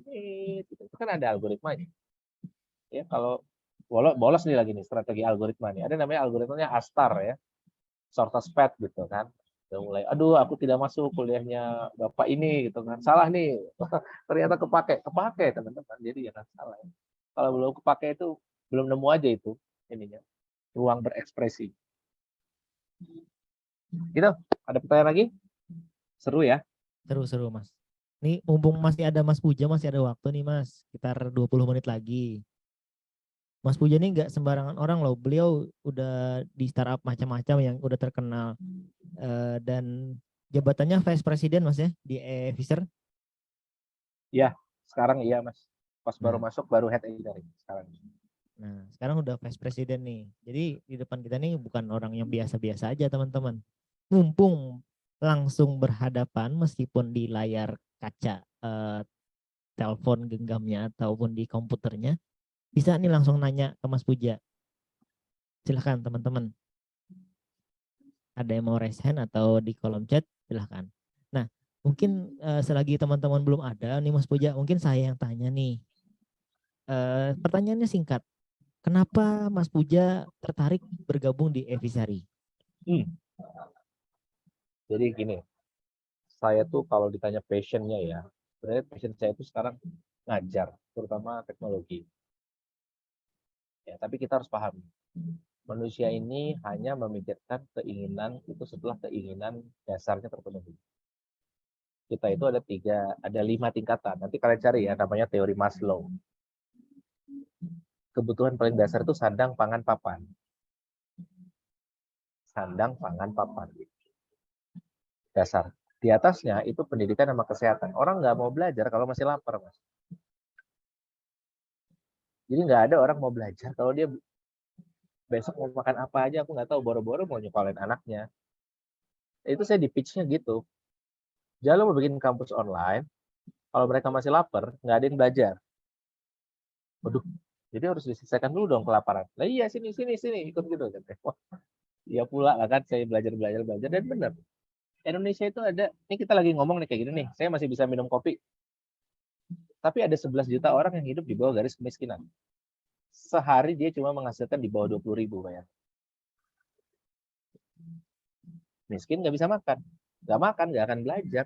Kejauhan saya mikirnya mau ngajak tuh. Kata Mas Gibran gitu ya, biar saya masuk sih maksudnya kan. Biar tertarik gitu. Oke lah gitu. Tapi setelah saya baca-baca, oh iya juga ya. Nah, tapi pada saat kita bekerja, nggak semua orang juga harus jadi entrepreneur. Ada yang namanya intrapreneur. Kalau saya consider myself as entrepreneur juga. Pas saya masuk, yang saya usulin pertama kali, Mas Gibran, kita bikin e-Fishery Academy ya. Kenapa? Susah kan nyari software engineer? Iya, yuk kita bikin, kita ajarin. Jadi total tuh sekarang kita udah ada yang 300 orang daftar. Tapi belum ada nih dari Banjarbaru. 300 orang ini kita bimbing, ada online-nya, ada pelatihannya 2 minggu, terus baru lagi kerja praktek sekitar 3 bulan. Kayak kampus Merdeka. Ya. Jadi kebetulan saya bisa bekerja di tempat yang punya visi besar untuk menyelesaikan masalah kelaparan. Setidak-tidaknya di Indonesia. Dan saya bisa mengaplikasikan ilmu saya di bidang teknologi, di bidang pengajaran untuk merekrut orang. Itu kayak dreams come true banget loh. Dan gajinya juga ya lumayan. Ya beli bakso se-RT, se-RW masih bisa. Ya karena software engineer ya. Lumayan lagi booming. Tapi lagi-lagi saya ngelihatnya bekerja di bidang apapun, software engineer, wirausaha, saya sih ngelihatnya ada 5 hal ya. Ada 5 hal yang harus kalian miliki. Nggak usah dicatat ini mah, nggak masuk ujian. Tapi ini hasil pemikiran saya 12 tahun terakhir. Kalau kita nyari uang, uangnya lah nggak datang. Jadi kalau bikin bisnis mau kaya, lu akan kaya. Jadi software engineer, biar terkenal, kita nggak akan terkenal. Sorry Mas Puja, Gitu. tadi Yang keputus-putus. saya alami tahun 2019. Sorry Mas, ini Saya ada di keputus-putus. titik Mungkin bisa perusahaan. diulang Mas. Ya, halo. Ya. Halo. Siap. Nah, Tadi jadi keputus-putus Mas. oke. Menurut saya kita harus mengejar sesuatu yang lebih besar dari kita sendiri dan makin bermanfaat untuk orang lain makin bagus. Maka setiap apapun yang kalian kerjakan, mau bekerja, karena waktu di sekolah lulus saya juga di titik kesimpangan ya. Apakah saya harus bekerja? Apakah saya harus melanjutkan S2? Apakah saya harus bikin usaha? Ya kan? Bingung, saya S2. Terus S2 mau nikah, ya udah harus kerja. Tapi kerjanya bikin usaha gitu. Jadi tiga-tiganya dilakukan. Waktu itu saya pengen kaya, cepet kaya gitu. Jadi saya kerja siang malam, bos kerja.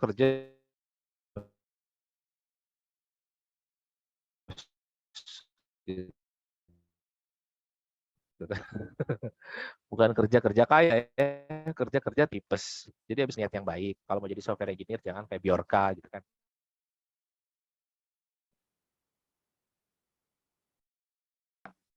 Sepertinya sinyal Karena Mas Puja bekerja nih itu yang sesuatu bermasalah yang jangka teman-teman nih. panjang. Kelihatan dari sini merah Mas sinyalnya Mas. Oh, oke. Di saya kayaknya aman sih. Ya. Nah, sekarang udah putih, udah bagus lagi sinyalnya. Jadi tadi kepotong-potong Mas motivasi Mas Pujanya. Oh gitu. Iya. Motivasi untuk yang mana dulu nih? Udah kejauhan tadi. Motivasi kenapa jadi masuk Eviseri Mas? Oh iya. Oke. Masuk Eviseri karena satu-satunya tempat yang saya anggap saya bisa ngajar, tapi saya juga kerja di perusahaan yang visinya besar, yaitu menyelesaikan kelaparan. Dan gajinya lumayan, jadi dapat tiga-tiganya. Kebetulan bisa diperoleh di Fishery. Passion yang ngajar engineer yang baru masuk, supaya bisa jadi engineer yang mantap. Engineer-nya nanti bikin produk, untuk produk perikanan lebih baik, kita coba bantu masalah kelaparan. Keluarga saya juga nggak luntang-lantung. Karena Fishery perusahaan yang udah fasenya lumayan. Itu alasannya di Fishery. Gitu Pak. Oke, baik. Luar biasa nih teman-teman nih. Mungkin tagline-nya yang bagus adalah selesaikan masalah kelaparan dengan Eviseri. Nah, mungkin tagline baru Eviseri itu Mas, nanti Mas. Iya, bisa. Nah, cuma waktu saya lulus tuh memang saya sempat di persimpangan juga teman-teman. Apakah mau bekerja? Karena waktu itu pas saya lulus tuh semua orang pengen bikin perusahaan. Tadi ya, biar bikin kartu nama kan. Jadi apakah saya harus bikin perusahaan, jadi entrepreneur, atau jadi karyawan? Ibu saya pengen banget saya jadi PNS dulu. Awal-awal pengen jadi dokter, nyuruh jadi dokter gitu, dokter di rumah sakit. Kemudian kemarin pas pandemi beliau telepon, untung kamu nggak jadi dokter ya dulu ya, takut lewat mama katanya. Tuh kan bener kan dibilangin, nggak harus jadi dokter kok gitu, nggak harus jadi PNS dokter. Gitu. Yang ketiga, apakah saya harus S2 gitu. Jadi kan waktu itu booming juga, teman-teman banyak yang S2 ke luar negeri, pengen juga kan kuliah di luar, lihat aurora, menara Eiffel gitu kan. Jadi selama dalam perjalanan itu kadang-kadang aduh, kenapa ya gua nggak S2 gitu ya. Aduh, kenapa gua nggak kerja aja ya. Gaji teman-teman pada gede nih, kenapa gue bikin usaha gitu kan. Kaya kagak makan Indomie sering gitu. karena klien belum bayar. Tapi di titik ini sih saya ngelihatnya apapun teman-teman pilihan yang kalian ambil selama kalian mengerjakan dengan sungguh-sungguh, insya Allah baik. Ya, jadi kata kuncinya tujuannya baik, kerjanya sungguh-sungguh. Jadi nggak ada tuh pilihan yang benar, harus jadi pegawai negeri, harus jadi karyawan, harus jadi entrepreneur, harus jadi dosen. Nggak ada. Pilihan yang benar, pilihan salah itu nggak ada. Yang ada itu pilihan yang kita syukuri. Jadi kalau kita bersyukur atas pilihan kita mengerjakan sesuatu dengan penuh niat yang baik, berusaha, insya Allah hasilnya baik. Kalau nggak untuk orang lain, untuk kita dulu. Habis itu untuk kita, untuk keluarga kita. Dan baru akhirnya naik-naik terus. Ya mungkin Mas Gibran di titik ini, ya dia ingin perusahaannya berdampak pada Indonesia untuk menyelesaikan masalah kelaparan. Tapi 2013 kan dia mulainya untuk diri dia sendiri dulu. Gak apa-apa, yang penting bisnis yang paling baik adalah bisnis yang dimulai. Habis dari kuliah ini, habis dari program WMK, kalau bisnis yang nggak dimulai berarti nanti kalau ada orang lain yang lebih sukses jangan marah ya, karena kalian tidak memulai, dia memulai ya, itu aja bedanya. Betul. Nah, menarik nih Mas, masalah kelaparan tadi. Apakah masalah kelaparan ikan kah, manusianya kah, petaninya kah, atau lebih spesifik bagaimana Mas? Efiseri ini Mas. Kelaparan manusia Mas sebenarnya. Baik, sangkut pautnya dengan feedernya apa? Nah, kelaparan manusia. Jadi manusia itu butuh makan. Kalau kita memproduksi orang makan protein hewaninya dari daging ikan, dari daging ayam atau sapi, kalau manusia kita 9 miliar, berapa banyak lahan untuk menumbuhkan sapi dan ayam? Nanti kita rebut-rebutan Mas, rumah ayamnya di bawah, rumah kita di atas. Betul. Sama ikan memang kita bisa hidup di bawah laut. Enggak. Lebih mahal ya. Jadi kita nggak rebutan tinggal sama ikan. Kenapa feeder? Pada saat kita budidaya ikan, 80% biaya itu biaya pakan. Jadi kalau kita menghasilkan 100 juta, itu 80 jutanya biaya pakan. Artinya kalau dengan teknologi biaya pakan yang bisa kita kurangi dengan cara yang lebih efisien, itu meningkatkan produktivitas sekaligus mengurangi biaya. Makanya feeder produk pertamanya, Mas. Baik. Gitu. Jadi agak panjang tapi cocok loginya adalah. Betul. Ini juga salah satu solusi ya. Kemarin kita bahas biovlog sebenarnya Mas.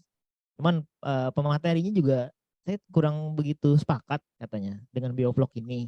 Nah ini mungkin salah satu solusinya feeder ini, feeder dari Efiseri. Ditunggu nanti Mas Puja di Banjarbaru nanti. Mudah-mudahan Mas Puja bisa ke Banjarbaru, bisa ketemu langsung dah sama teman-teman UMK yang ada di sini. Oke teman-teman, ada lagi kah yang mau didiskusikan, ditanyakan? Silahkan bisa raise hand. Ini mumpung langsung Vice Presidennya nih dari Efiseri nih teman-teman. Jarang-jarang loh kita bisa ketemu. Silakan. Ada yang mau diskusi kah? Ditanyakan kah? Atau mau tanya Mas? Nah ini ada yang raise hand nih. Andika Widyasmoro, silahkan. Sebutkan nama, asal perguruan tinggi, fakultas, dan prodinya. Serta pertanyaannya. Silahkan Mas Andika. Sebelumnya izin perkenalkan diri dulu. Sebelumnya perkenalkan nama saya Andika Widyasmoro dari program studi biologi FMIPA ULM. Saya izin bertanya.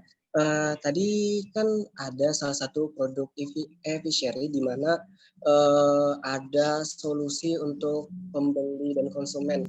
Dan itu merupakan bagian dari supply chain Efiseri. Dan di sini saya buka itu masih menggunakan WhatsApp.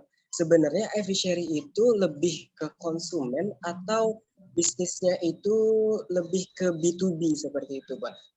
Itu saja, terima kasih. Terima kasih Mas Andika Widyasmoro atas pertanyaannya. Silakan Mas Puja, kalau bisa dijawab silakan langsung.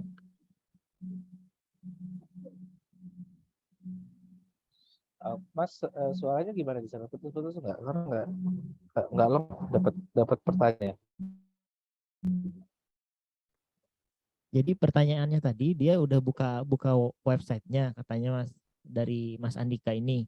Nah, kemudian minta penjelasan di sana menghubungnya via WhatsApp. Nah, apakah model bisnisnya itu langsung ke customer atau bisnis to bisnis begitu, Mas?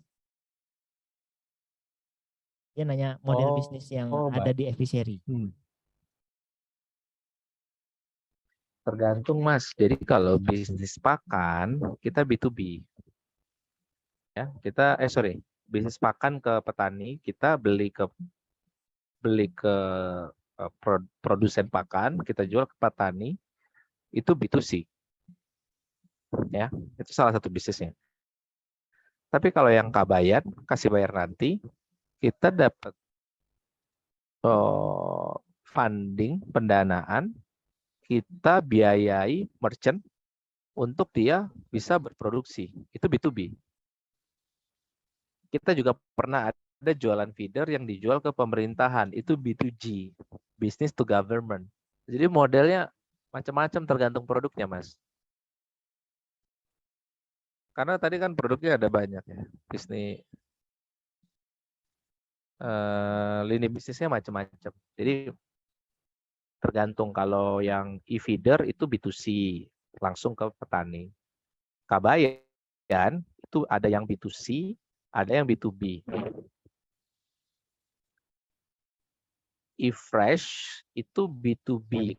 Karena kita jualannya tidak langsung ke yang butuh ikan segarnya, tapi kita jualnya ke hotel, restoran, kafe. Kan dia lagi yang masak jadi ikan bakar.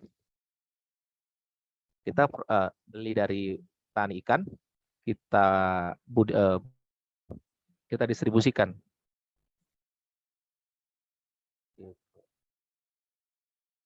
Oke, jadi gitu Mas Andika. Banyak tuh model bisnisnya, ada yang langsung distribusi barang, ada yang ke government malah. Terjawab ya Mas Andika ya.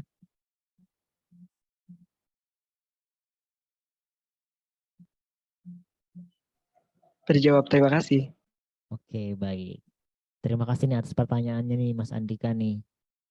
Teman-teman yang lain silahkan kalau ada yang ditanyakan, dipersilahkan. Atau sudah ada ide bisnisnya, nggak harus berkaitan dengan Efficery ya. Jadi boleh tanya, saya punya ide bisnis ini, pandangan seorang Mas Puja sebagai Vice President dari Efficery bagaimana untuk bisnis saya, boleh. Mau dikonsultasikan langsung di sini boleh. Silahkan kalau ada.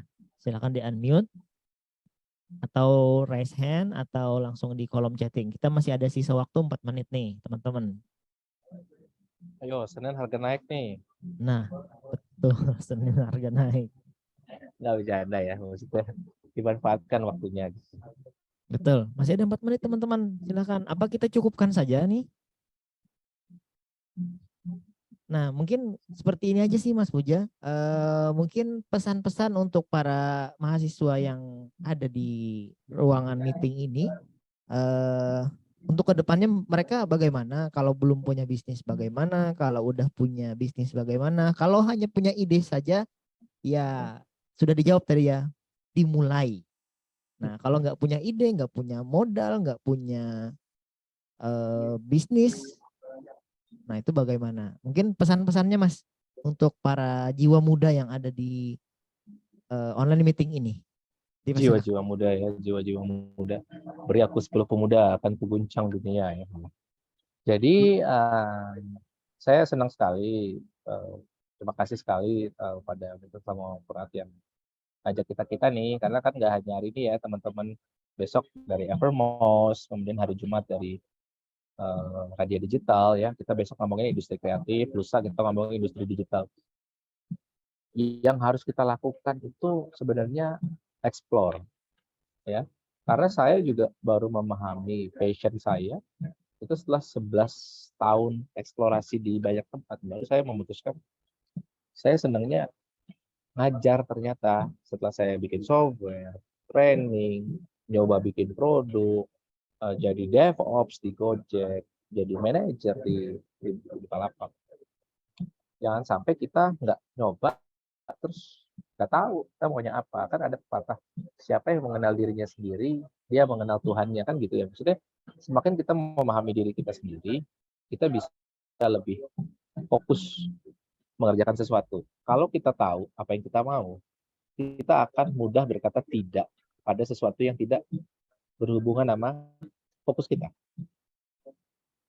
Kalau kita masih belum tahu, si A nawarin ini, seru kayaknya gue kerjain. Si B nawarin ini, seru kayaknya kita ngerjain. Jadi explore, habiskan jatah gagal kalian secepat-cepat. Karena pada saat masih kuliah atau setahun 2 tahun setelah lulus, belum ada yang nyuruh nikah kan, makan Indomie itu masih nggak apa-apa, agak kere-kere dikit. Tapi kalau udah nikah, kalian harus punya rasa tanggung jawab ya.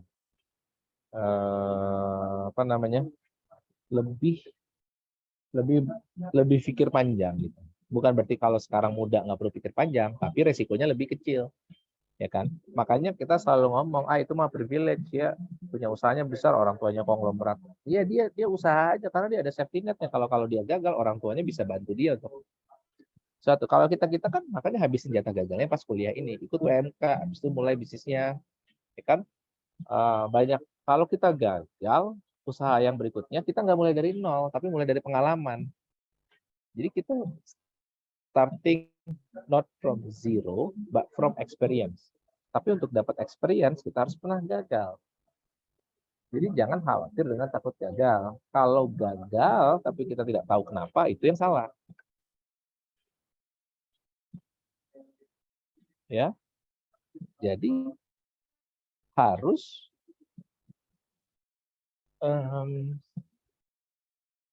banyak mencoba. Kalau salah belajar, nggak tahu tanya. Kalau gagal jatuhnya ke depan, jadi nggak ke belakang gitu. Jadi jatuh ke depan itu maksudnya tetap maju ya. Jatuh, tapi maju, ada progres.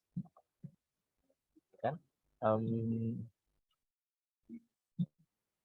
Cari mentor paling penting. Jadi jangan ngerasa so tahu, karena kita di dunia yang banyak ketidakpastian sebenarnya. Jadi kegiatan-kegiatan kayak gini tuh bagus banget loh. Pas zaman saya kuliah nggak ada loh. Kampus Merdeka, Wirausaha Merdeka.